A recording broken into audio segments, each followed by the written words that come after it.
at the White House, but I don't think Barack Obama's talked to the Zisser family whose tire shop got broken into, or the lady who invested her life savings in the donut shop that was right down the street from the Ferguson riots. He's not made those phone calls. But what he will do is he tells those people to stay the course.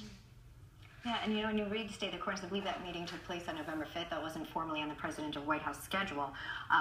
What does he mean by stay the course? And this is before we actually have word on this jury. Yeah, well, stay the course to Barack Obama means stay the course of fomenting hatred and racism, because he's only going to look at this through one side. What's already leaking out, Elizabeth, is the idea that Darren Wilson did his job, shot a kid, unfortunately, did what it took that led to his own demise.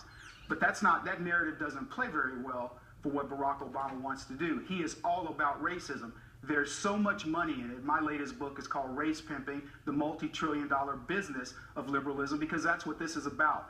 This community is an amazing community, and there are people, Elizabeth, setting up cop watch organizations in Ferguson, Missouri.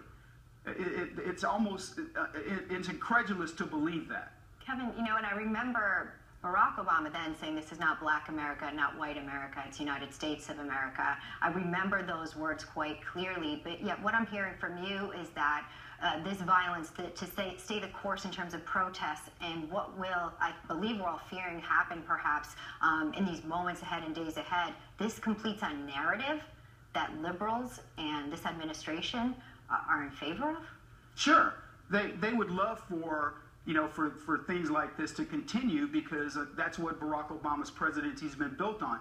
Look, there's been nothing done in the Black community by Barack Obama. You look at any statistical evidence around this or statistical data, and you'll find that Barack Obama has not improved anything for Blacks in America. So unfortunately, this is the only thing he has to manufacture. He has to manufacture hatred. He has to manufacture disruption, and that's the only thing that's going to work for him. So what would be, in your mind, a proper response?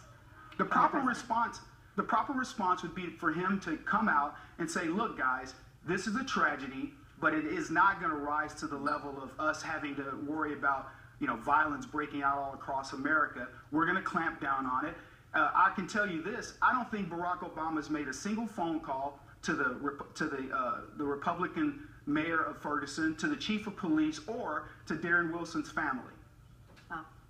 Well, we will certainly look into that as well. We want to thank you for being with us, Kevin Jackson of the Black Sphere, shooting straight with us today on a serious topic, and we are awaiting that decision. Thank you.